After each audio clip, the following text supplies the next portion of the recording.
Hello students, very good afternoon. आज आपकी पहले बेटा मैथ्स की क्लास है, इसके बाद होगी सर की क्लास। मैम ने शायद डाल दिया था मैसेज में कि पहले मैथ्स की क्लास है। बेटा सर की क्लास इसके बाद में है।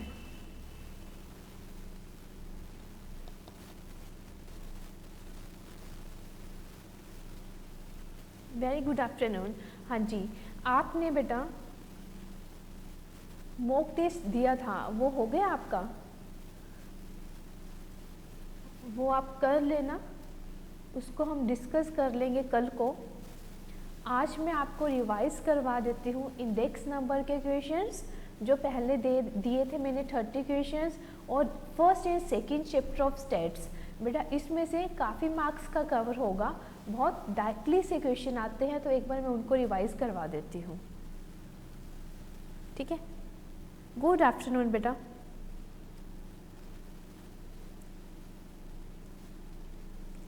हाँ जी, जो जो आपकी प्रॉब्लम्स है मैं सारी ले लेती हूँ, कल को ले लूँ, आप सारा देख लेना उसका। ठीक है, एक आधे में टाइपिंग में भी पक्की बातें रही होगी। ठीक है, क्योंकि जो मेरे पास था उसके पास थोड़ा थोड़ा क्लियर नहीं था, सॉल्व किया हुआ था, इसलिए टाइप करके भेजा था आपको। हाँ जी, आज मैं करवा रही हूँ आपको रिवाइज हमारे स्टेट्स के फर्स्ट 2 चैप्टर्स। ठीक है, अगर आपके कोई और है बेटा मॉक टेस्ट तो कल को पूरा डिस्कस कर लेंगे, सभी बच्चे कर लें। हाँ जी, और आपकी कोई भी चैप्टर में प्रॉब्लम है तो आप मेरे को बताओ, मैं वही डिस्कस कर दूँगी। तो मैं अपने अकॉर्डिंग लेके आई थी फर्स्ट एंड सेकेंड चैप्टर, इसमें से डायरेक्टली से बहुत क्वेश्चंस पूछ लिए जाते हैं। ठीक है, तो हम तो एक बार से बेटा सेफ साइड हो रहे कि मैट्रिक्स हमारा फाइनल हो जाए, हमारा कोरिलेशन, रिग्रेशन, थियोरेटिकल डिस्ट्रीब्यूशन, जिसमें से हमें ज़्यादातर उम्मीद होती है क्वेश्चन पूछने की और जल्दी से जो आंसर हो जाते हैं। अगर आप कोई भी और चैप्टर रिवाइज करवाना चाहते हो तो मेरे को मेंशन कर दो बेटा, पता चले मेरे को।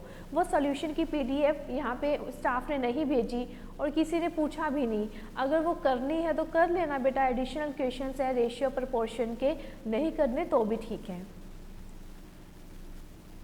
हाँ, टाइम सीरीज भी कर लेंगे, तो ये ना जैसा मेरे को आप बोलोगे मैं फिर उसके अकॉर्डिंग कर दूंगी। अदरवाइज मैं अपने अकॉर्डिंग लेके आई थी। आज स्टेट्स का साइलोजिज्म कर लेंगे, कल का फिर हम रखते हैं साइलोजिज्म रख लेते हैं एंड टाइम सीरीज रख लेते हैं। ठीक है, दोनों टॉपिक आपके कल कंप्लीट हो जाएंगे। टाइम सीरीज भी कर लेंगे। ठीक है, टाइम सीरीज तो छोटा सा है बेटा, उसके हम जल्दी से डिस्कस कर लेंगे कि क्या है, कितने सीजन्स हैं, कौन सा सेक्युलर ट्रेंड क्या है, सीजनल क्या है, साइक्लिक क्या है। ठीक है, तो ये हमने डिस्कस करना है। आज हम स्टेट्स का बेटा ये काफ़ी इंपॉर्टेंट चैप्टर्स हैं, आपने वैसे तो कर लिया है लेकिन फिर से मैं एक बार रिवाइज करवा देती हूँ। हाँ, ये कर रहे हैं। ठीक है, बाकी अगर आपको कोरिलेशन रिग्रेशन का कुछ का लग रहा है तो मैं रिवाइज करवाऊंगी बेटा, ज़्यादा तो नहीं करेंगे क्योंकि रिवाइज के अकॉर्डिंग पहले तो हमने सारे क्वेश्चंस किए थे, लेकिन अब हम कर रहे हैं जिसके ऊपर मेन फोकस है और वही वही पॉइंट्स आपको याद भी हैं और अच्छे से हो जाएंगे। हाँ जी, हम शुरू कर रहे हैं स्टेट्स के फर्स्ट चैप्टर की रिविज़न, जो है स्टेटिस्टिकल डिस्क्रिप्शन ऑफ डाटा।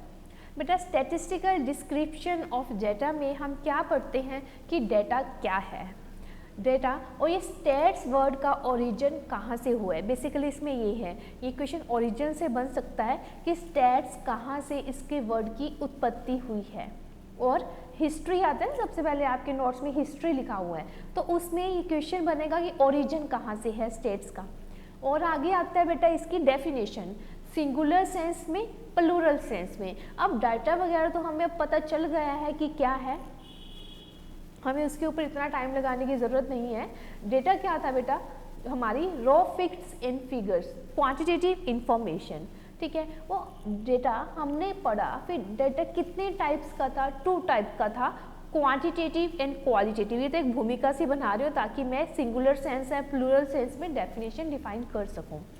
तो डेटा के बाद हमने किया 2 टाइप्स हैं डेटा के, क्वांटिटेटिव एंड क्वालिटेटिव। क्वांटिटेटिव को बोल दिया जाता है वेरिएबल एंड क्वालिटेटिव के लिए वर्ड यूज कर लिया जाता है एट्रीब्यूट्स। आगे जो हमारी बुक में है स्टेट्स की डेफिनेशन दे रखी है दो फॉर्म में, एक तो सिंगुलर सेंस में, एक है प्लूरल सेंस में, इसको कम्प्लीटली डिफाइन किया है स्टेट्स को। तो सिंगुलर सेंस क्या है ये हमें याद रखना है कि इसने सिंगुलर सेंस में क्या रखा, एस से सिंगुलर, एस से scientific methods and techniques, that is बेटा आज ना ये इधर मीटर का लग रहा था इसलिए क्लास भी लेट है, तो ये जनरेटर के ऊपर है। अभी ये कहना है कि रहेगी, मैंने भी यही सबसे पहले क्वेश्चन अराइज किया था। ये आज आपको फ्लक्चुएशन ऐसे ही टॉलरेट करनी होगी, लाइट आ सकती है बीच में तो फिर ही ठीक होगी, ठीक है, इसका कोई सल्यूशन नहीं है आज। हाँ जी, मैं कह रही हूँ singular sense and plural sense. Singular sense S से सिंगुलर, एस से scientific methods and techniques that is used for, किसके लिए यूज होता है बेटा, collecting, presenting and analysis of data. तो मेनली हमें तो टिक करना है, लिखना तो है ही नहीं। सिंगुलर में क्या रखा, methods and techniques that is used for collection, presentation and analysis of data. जो प्लूरल फॉर्म है, अब याद रखना है बेटा, प्लूरल फॉर्म में क्या रखा है इन्होंने, डेटा रखा है। डेटा कौन सा, दोनों टाइप का डेटा, क्वालिटेटिव भी एंड क्वांटिटेटिव भी। यहाँ से हुई हमारी शुरुआत आगे कि जो ये डेटा है हमने प्लूरल सेंस में रखा है। क्वांटिटेटिव वाले को ये वेरिएबल बोलेगा, क्वालिटेटिव वाले को ये क्या बोलेगा, वेरिएबल बोलेगा। बेटा आगे आता था, हम वेरिएबल तो यूज़ कर रहे हैं, इसके आगे हमें discrete variable and continuous variable के बारे में भी पढ़ते थे। डिस्क्रीट वेरिएबल क्या था, जिसमें क्या है, डेसिमल पार्ट अगर नहीं होता, बाय डेफिनेशन ये चलता है, तो हम टिक करते हैं। अगर दिया हो जिस डाटा में डेसिमल पार्ट मिसिंग हो उसको डिस्क्रीट डाटा बोलते हैं, और बाकी जिसमें सब कुछ आ जाए, एनी वैल्यू ऑन स्केल 2.5, 2.6, 2.9 कुछ भी ले सकता है, वो क्या होता है, कॉन्टिन्यू वेरिएबल होता है। हमारे अकॉर्डिंग हमें क्वेश्चन क्या पूछेगा कि कौन सा वेरिएबल हमारा डिस्क्रीट है एंड कौन सा कॉन्टिन्यूस है। बेटा इन्होंने अपनी मर्जी के हिसाब से रख रखा है। डेफिनेशन तो अगर आती है हम इसको टिक करते हैं डेसिमल पार्ट है या नहीं है, लेकिन जो एज है, प्रॉफिट्स हैं, हाइट है, टेम्परेचर है, तो बेटा इसको इन्होंने रखा है कॉन्टिन्यूस वेरिएबल में। तो ये बात हम याद रखेंगे। प्रॉफिट्स हो गए, एज हो गए, हाइट हो गया, वेट हो गया, टेम्परेचर हो गया, जिसको हम मेज़र करते हैं एक तरह से, वो इन्होंने हमारे रख रखे हैं कॉन्टिन्यू वेरिएबल में। बेटा यही पूछता है। और डिस्क्रीट में क्या रहता है, जिसको हम काउंट कर सके, number of pages in a book, number of movie tickets, number of students, तो ये क्या है, डिस्क्रीट वेरिएबल है। थोड़ा सा डाउट कंटिन्यू वेरिएबल में रहता है, तो हम बेटा इसको जो मेंशन है उसके अकॉर्डिंग थोड़ा सा याद रखेंगे। जो हमारी नेशनल इनकम है बेटा, ये किस में काउंट करेगा, नेशनल इनकम को हमारे इस सिलेबस में क्या कहता है, किस में है, ये डिस्क्रीट में है, तो हम बेटा वहीं पे डाल देंगे। तो आपको यहाँ से एक पॉइंट याद रखना है, एज आता है, कॉन्टिन्यू वेरिएबल के लिए याद कर लो पॉइंट्स। एज आते हैं, प्रॉफिट्स आते हैं, हाइट आ गई, वेट आ गया बेटा, और क्या, टेम्परेचर आ गया। तो ये हमारे सारे जो मेज़र करने वाले हैं सारे किस में रहते हैं, कॉन्टिन्यू वेरिएबल में रहते हैं। नेक्स्ट में बात चल रही है हमारे ये एप्लीकेशन ऑफ स्टैटिस्टिक्स। एप्लीकेशन क्या है स्टैटिस्टिक्स की, बेटा इसकी एक तरह से क्वेश्चन एक ही बनेगा, वो चारों मेंशन कर देगा, तो हम उसके अकॉर्डिंग देखते हैं। बेटा एवरीवेयर स्टेट्स इज यूज, तो इसलिए अब इसको हम सेपरेट पढ़ रहे हैं। पहले तो ये मैथ्स में ही होता था इंक्लूड, इसलिए पढ़ते ना, stats is a branch of mathematics. इसका यूज़ बहुत ज़्यादा बढ़ गया है, हर एरिया में इसका यूज़ है। तो हम मोटे तौर पे क्या याद रखते हैं बेटा, हम इकोनॉमिक्स पढ़ते हैं, उसमें है इकोनॉमिक्स में है, कॉमर्स एंड मैनेजमेंट में है इसका यूज़। और बेटा आपके कौन कौन से समझे, बिजनेस एंड मैनेजमेंट हो गया, इकोनॉमिक्स हो गया और कॉमर्स हो गया, तो एवरीवेयर इट इज़ यूज। तो हम ऑल ऑफ दिस में इसको टिक करते हैं। नेक्स्ट आता है बेटा, मैं बात कर रही थी इसके ओरिजिन की। हमें ये नहीं पता एग्जैक्टली स्टेट्स का ओरिजिन कब से हुआ है, लेकिन कहते हैं कि अबाउट 16th सेंचुरी, अकबर के टाइम में ये इन्होंने डेटा कलेक्ट किया था। जो डेटा कलेक्ट किया था उसी के अकॉर्डिंग तो इसको हम स्टेट्स बोलते हैं। तो इसका हमें क्वेश्चन आता है कि जो स्टेट्स वर्ड है इसका ओरिजिन क्या हुआ, कहाँ से हुआ। तो 4 स्कूल हैं जो दावा करते हैं कि स्टेटिस्टिक्स का ओरिजिन इस वर्ड से हुआ है। जो लैटिन स्कूल है वो क्या कहता है कि जो हमारा स्टैटिस्टिक्स है इसका ओरिजिन हुआ है स्टेटस से। तो ये क्वेश्चन हमें यहाँ से मिल जाता है बेटा। जो लैटिन है उन्होंने क्या वर्ड यूज़ किया है, स्टेटस, बहुत बार पूछ लिया गया है। जो इटालियन स्कूल है इनका क्या व्यू है, ये कहते हैं कि जो स्टैटिस्टिक्स का ओरिजिन है वो किससे हुआ है, स्टैटिस्टा से हुआ है। इससे नेक्स्ट आता है जर्मन स्कूल। जर्मन स्कूल क्या कहते हैं, इस शब्द की उत्पत्ति हुई है स्टैटिस्टिक्स से हुई है। नेक्स्ट रह गया हमारा फ्रेंच, जो हमारा कोई स्कूल कहता है कि इसकी ओरिजिन हुआ है स्टैटिस्टिक्यू से, स्टैटिस्टिक्यू। बेटा क्वेश्चन यहाँ से पूछ लेता है वो। तो क्या हुआ, लंदन, ये लैटिन लंदन से रिलेट करें, स्टेटस ज़्यादा है। इटालियन टा आता है, स्टैटिस्टा आता है। जर्मन मैन जनरलिस्टिक, तो स्टैटिस्टिक। फ्रेंच फ्राइज के लिए हमें क्यू में लगना होगा, स्टैटिस्टिक क्यू। तो बेटा ये चारों वर्ड्स हैं जो आपको याद होने चाहिए। वो डेफिनेशन में पूछता है कि सिंगुलर में क्या रखा है, प्लूरल में क्या रखा है, वो हमें कंफर्म है। साइंटिफिक मेथड्स एंड टेक्निक्स किस में रखे हैं, इन्होंने जो डाटा को कलेक्ट करने में, प्रेजेंट करने में, एनालाइज करने में यूज़ होते हैं सिंगुलर में। प्लूरल के लिए हमारा बच गया, डेटा बच गया। आगे आता है बेटा हमारा, चलो डेटा हो गया, हम फिर क्या करेंगे, इसकी कलेक्शन करेंगे। कलेक्शन ऑफ डेटा में से क्या क्या क्वेश्चन बनता है। मेरा जो कलेक्शन है क्या, कैसे हो सकते हैं, इसके कितने सोर्सेज हैं, 2 सोर्सेज हैं। प्राइमरी सोर्स है, सेकेंडरी सोर्स है। जो प्राइमरी सोर्स है वो क्या होता है बेटा, जिसमें हम ओरिजिनल फॉर्म में फर्स्ट टाइम खुद सारी इंफॉर्मेशन को कलेक्ट करते हैं। खुद मतलब चाहे हम अपनी टीम बना लें, लेकिन ओरिजिनल फॉर्म में हम उसको कलेक्ट कर रहे हैं, कहीं से हमने डेटा एज इट इज़ उठाया नहीं है। प्राइमरी सोर्स, ठीक है। तो हम प्राइमरी सोर्स की डेफिनेशन क्या देंगे कि जो टीम है, चाहे वो कोई रिजल्टर है, रिसर्चर है, उसने खुद सारा डेटा कलेक्ट किया है first time in original form, तो ये प्राइमरी सोर्स आ गया। तो बेटा इसके मेथड्स क्या होंगे अब प्राइमरी डेटा को कलेक्ट करने के लिए, सोच के देखो क्या क्या मेथड्स हो सकते हैं बेटा। वो इंटरव्यू ले सकता है, मेल्ड क्वेश्चन ये हो सकता है, ऑब्जर्वेशन। ब्रॉडली हम ये 3 याद रखते हैं, ठीक है। प्राइमरी सोर्स के लिए डाटा के क्या क्या है, इंटरव्यू ले सका, मेल्ड क्वेश्चन या एंड ऑब्जर्वेशन। अब इसको ज़्यादा डिटेल में जाने की ज़रूरत नहीं है।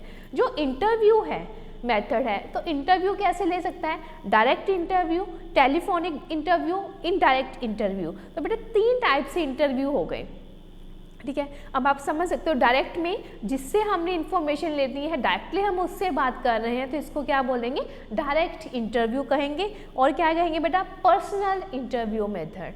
तो नेक्स्ट हमारा यहाँ से क्या पॉइंट बनता है, इसमें से क्या क्वेश्चन उठेगा कि हाँ जी इसका कब यूज़ होता है, डायरेक्ट इंटरव्यू मेथड का। In case of natural calamity हम इसका यूज़ करते हैं। देखो करने को किसी भी मेथड का यूज़ हो सकता है, वो डिपेंड करता है हमारे पास अवेलेबल सोर्सेज क्या है, हमें नीड किस इंफॉर्मेशन की है, तो सारे का के ऊपर डिपेंड करता है। लेकिन बेसिकली जिन्होंने डाल दिया कि जो नेचुरल कैलेमिटी के टाइम ये किसको प्रेफर करेगा, डायरेक्ट इंटरव्यू मेथड को प्रेफर करेगा। जो इनडायरेक्ट इंटरव्यू मेथड है, ऐसे बेटा फिक्स नहीं होता कि हर की जो डेटा कलेक्ट कर रहा है, हर इन्वेस्टिगेटर की, रिसर्चर की सेम सोच हो, ठीक है। तो लेकिन अब हमें ये मेंशन किया है तो हमें ये ध्यान रखना है, इन्होंने बोला कि नेचुरल कैलेमिटी के केस में हमारा बेस्ट मेथड ये है, तो ये है। अगर मैन मेड कोई कैलेमिटी लगा लो, मैन मेड कोई डिस्ट्रक्शन लगा लो कि मैन की वजह से, जैसे ट्रेन एक्सीडेंट है, तो ये क्या है, ये किस में रहेगा, ये नेचुरल नहीं आएगा, नेचुरल कैलेमिटी में नहीं आएगा। ये किस में आएगा, हमारे मैन की कुछ गलतियों के कारण, लोगों की कुछ गलती के कारण ये हुआ हादसा, तो उसको रखते हैं इनडायरेक्ट इंटरव्यू मेथड में रखते हैं। कोई ट्रेन एक्सीडेंट है, कोई बस एक्सीडेंट है, तो वो उसके लिए बेस्ट मेथड मानता है इनडायरेक्ट इंटरव्यू मेथड को। आगे आया टेलीफोनिक। तो टेलीफोनिक का क्या क्वेश्चन बनता है कि सबसे ज़्यादा अगर कंपैरेटिव करें डायरेक्ट इंटरव्यू, इनडायरेक्ट और टेलीफोनिक में, तो एरिया कौन कवर करेगा? टेलीफोनिक वाला मेथड एरिया ज़्यादा कवर करेगा। लेकिन इन तीनों में कंपैरेटिवली नॉन रिस्पॉन्सिव भी टेलीफोन वाले में ही आएंगे, तो वो फ़ोन ही नहीं उठाते हैं जब हमें इन्फॉर्मेशन चाहिए होती है। तो बेटा ऐसा नहीं है कि हम हर क्वेश्चन के लिए हर मेथड को डिस्कस करें। इन्होंने कहा बेस्ट के लिए बता दिया मेथड, तो हमें वो याद कर लिया कि नेचुरल कैलेमिटी क्या है, मैन मेड डिस्ट्रक्शंस के लिए हैं 2 में। टेलीफोनिक का क्वेश्चन उठता है कि इसमें एरिया ज़्यादा कवर हो जाएगा, इसमें टाइम कंज्यूमिंग ये कम है comparatively to direct and indirect method. आगे बात आती है मेल्ड क्वेश्चनियर की। मेल्ड क्वेश्चनियर से क्या समझे बेटा? वो क्वेश्चंस तैयार कर लेगा अपने टॉपिक से रिलेटेड, येस नो में, टिक क्रॉस में, ट्रू फॉल्स, जैसा भी उसको चाहिए या 1 वर्ड में, और उसको सेंड कर देगा लोगों के पास, मेल कर देगा उस क्वेश्चनियर को। तो इसको बोलते हैं मेल्ड क्वेश्चनियर मेथड। सबसे ज़्यादा इसका क्वेश्चन क्या पूछा जाता है कि जो एरिया है सबसे ज़्यादा कवर किस मेथड में होता है? वो मेल्ड क्वेश्चनियर में होता है बेटा। ठीक है, आजकल तो जो अपने हैं ये टेलीफोन वाले भी टावर कहीं के कहीं लग गए हैं, लेकिन जो हमारे मेल्ड क्वेश्चनियर है इसको हम कहते हैं ये वाइडेस्ट एरिया को कवर करता है। और मैं अब आप कहोगे मैम आप तो टेलीफोन वाले में भी ये कह रहे थे। बेटा ऑप्शन में अगर ये नहीं आता मेल्ड क्वेश्चनियर, 3 हैं, ठीक है, ऑब्जर्वेशन मेथड लगा लिया, direct interview, indirect interview, telephonic, तो इनमें तो हम बेटा किसको करेंगे? टिक टेलीफोनिक को करेंगे एरिया कवर करने में। लेकिन ऑप्शन में अगर मेल्ड क्वेश्चनियर पड़ा है, टेलीफोनिक पड़ा है, डायरेक्ट इंटरव्यू और इनडायरेक्ट इंटरव्यू पड़ा, तो हम टिक करेंगे मेल्ड क्वेश्चनियर को। सबसे ज़्यादा वाइडेस्ट एरिया कवर करेगा मेल्ड क्वेश्चनियर। इसी का ये question maximum number of non responsive भी कौन करता है? इसमें आते हैं मेल्ड क्वेश्चनियर में। हमें ज़्यादा इसमें डिटेल में कुछ लिखना तो है ही नहीं, जो जो क्वेश्चंस हमने पढ़े हैं, जो जो आते हैं, बस उनकी रिवीजन है। नेक्स्ट आता है ऑब्जर्वेशन मेथड। ऑब्जर्वेशन बेटा नाम ही क्लियर कर रहा है कि क्या करेगा? वो ऑब्जर्व करेगा। जैसे हम प्राइमरी सोर्स की डेफिनेशन ही दे रहे हैं, वो खुद डाटा को कलेक्ट कर रहा है, डाटा जो उसको चाहिए। इसमें क्या करेगा बेटा? वो सारे इंस्ट्रूमेंट्स का यूज़ करेगा। ठीक है, अगर हाइट का एग्जांपल बहुत अच्छा देते हैं हर बार कि हाइट लेनी है, बच्चों को वेट लिखने हैं, तो अपना वो इंस्ट्रूमेंट्स अपने टूल किट लेके जाएगा, हर बच्चे के लिए उसको मेज़र करेगा और फिर अपना रिकॉर्ड बनाएगा। तो इसमें देखो एक्यूरेसी तो मैक्सिमम हो गई, लेकिन टाइम कंज्यूमिंग बहुत ज़्यादा हो गया, एरिया भी बहुत कम कवर होगा अगर वो ऐसे ऐसे करेगा। लेकिन ऑब्जर्वेशन मेथड में क्या है रहेगा बेस्ट कि एक्यूरेसी बहुत ज़्यादा रहेगी। बात समझ में आई बेटा? तो बेसिकली इनमें से ये क्वेश्चन पूछता है कि नेचुरल कैलामिटी के केस में कौन सा मेथड बेस्ट है, ठीक है, और जो मैक्सिमम जो एरिया कवर करता है, widest area meld questionnaire, number of non responses किसके हैं? Meld questionnaire. ऑब्जर्वेशन मेथड का क्या होता है? इसमें क्या करता है वो जो डाटा कलेक्ट कर रहा है टीम, वो खुद जाती है, मेज़र करती है और लिखती है। तो हमने डेटा कलेक्ट किया है वेरी फर्स्ट किसकी हेल्प से? प्राइमरी सोर्स के। नेक्स्ट आता है सेकेंडरी सोर्स। सेकेंडरी सोर्स क्या है? अगर डेटा ऑलरेडी कलेक्ट कर रहा है, कोई इंस्टीट्यूट कर रहा है, या कोई गवर्नमेंट है, या कोई सेमी गवर्नमेंट है, या कोई क्वासी गवर्नमेंट है, इंटरनेशनल है इंस्टीट्यूट, जो डेटा कलेक्ट कर रहे हैं, हम खुद ना करें, उसी टॉपिक पे हमें ज़रूरत है तो एज इट इज़ हम उनसे डाटा ले लें, तो उसको क्या बोलेंगे हम? Secondary sources. बेटा जो डाटा ऑलरेडी कलेक्टेड है वहाँ से हम डाटा उठा लें, उसको बोलेंगे सेकेंडरी सोर्सेज। तो जो सेकेंडरी सोर्सेज हैं ये कौन कौन से हो सकते हैं बेटा? इसमें डाटा हमें पब्लिश्ड फॉर्म में भी मिल सकता है, अनपब्लिश्ड फॉर्म में भी मिल सकता है। बेटा जिन्होंने इंफॉर्मेशन डेटा इकट्ठा किया है वो उनके ऊपर डिपेंड करता है कि उन्होंने पब्लिश करवाया या अपने पास ही इकट्ठा किया और उसको रख लिया। अगर पब्लिश्ड होता है डेटा तो वो किस किस फॉर्म में होगा? न्यूज़पेपर की फॉर्म में हो जाएगा, मैगजीन की फॉर्म में हो जाएगा, इंटरनेट की हेल्प से हो जाएगा। लेकिन अगर वो नहीं करवाता, इन सभी पे नहीं डालता डेटा को, अपने पास डाटा कलेक्ट किया और रख लिया, तो ये क्या होगा? Unpublished sources of secondary data. ठीक है बेटा, और ये ऑर्गेनाइजेशंस कौन कौन से हैं जिनसे हमें मिल सकता है? ये गवर्नमेंट भी हो सकते हैं, सेमी गवर्नमेंट भी हो सकते हैं, प्राइवेट भी हो सकते हैं, इंटरनेशनल भी हो सकते हैं। लेकिन अगर हम ब्रॉड वे से बात करें तो हम किसको करते हैं बेटा? International and government organisations main हैं जहाँ से हमें डेटा ऑलरेडी कलेक्टेड फॉर्म में मिल सकता है। बेटा डाटा कलेक्ट हो गया, इसके बाद जो हमने डाटा कलेक्ट किया है या एज इट इज़ उठाया है कहीं से, सेकेंडरी सोर्स है हमारी डाटा कलेक्शन का, तो हम उसको चेक करेंगे। उस चेकिंग को क्या बोलते हैं? स्क्रूटिनी बोलते हैं। तो वो स्क्रूटिनी क्या है? स्क्रूटिनी में हम डालते हैं स्क्रूटिनी, तो बेटा इसको क्या बोलते हैं? चेकिंग के लिए यूज़ होता है ये वर्ड, कि जो हमने डेटा कलेक्ट किया है वो कंसिस्टेंट है, जो मैंने डिसीजन लेना है उसके अकॉर्डिंग ये डाटा है या नहीं है। कई बार हम खुद भी कलेक्ट कर ले, लेकिन टीम ऐसी होती है कि उन्होंने खुद ही सारे फॉर्म फिल कर दिए, ठीक है, तो ये क्या हो जाएगा, वहाँ से हम चेक करते हैं कि जो इंटरनल कंसिस्टेंसी है डेटा की है या नहीं है। स्क्रूटिनी का मतलब क्या हुआ बेटा? Checking the internal consistency of data. इसमें हम चेक करते हैं कि डाटा हमने जो कलेक्ट किया है वो सही है या नहीं है, ठीक है। और ये कैसे होता है? By comparing answer of related questions. Questions आपस में रिलेटेड होते हैं, तो उनके आंसर्स को हम क्या करते हैं? फिर कंपेयर करते हैं। हाँ जी, अगर बेटा खुद से पढ़ा है, बिना पढ़ के किया है, तो वो कैसे रिलेशन बैठेगा उसमें? तो जो रिलेटेड क्वेश्चंस हैं उनके आंसर्स हमें बताते हैं कि जो डेटा कलेक्ट हुआ है वो सही हुआ है या नहीं हुआ है। तो इसके लिए क्या होना चाहिए बेटा? वो कंपेयर कर रहा है या रिलेटेड क्वेश्चंस हैं, तो इसमें क्या होगी? एक ज़्यादा सीरीज होगी जो आपस में क्या होगी? रिलेटेड होगी। चाहे सीरीज वर्ड यूज़ कर लो, चाहे क्वेश्चंस यूज़ कर लो, कि इसमें क्या होंगे? हमारे क्वेश्चंस ज़्यादा होंगे और आपस में क्या होंगे? रिलेटेड होंगे, तो ही इनकी कंसिस्टेंसी हम चेक कर सकते हैं।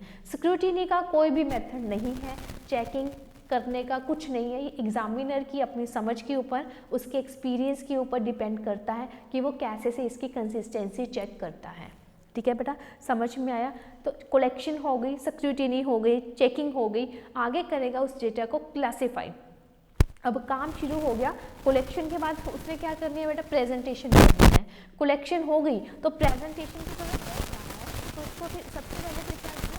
क्लासीफाई करना शुरू कर दिया। अब डेटा को चेकिंग कर ली, फिर क्लासिफिकेशन ऑफ डेटा। इसमें से क्वेश्चन बनता है कि क्लासिफिकेशन कितने टाइप से हो सकती है डेटा की? क्लासिफिकेशन हो सकती है बेटा 4 टाइप से हो सकती है। वेरी फर्स्ट है हमारे पास क्रोनोलॉजिकल। बेटा इनके नाम थोड़ा सा देख लेना। क्रोनोलॉजिकल, इसी को ही क्या बोलते हैं? टेम्पोरल क्लासिफिकेशन और टाइम सीरीज डेटा।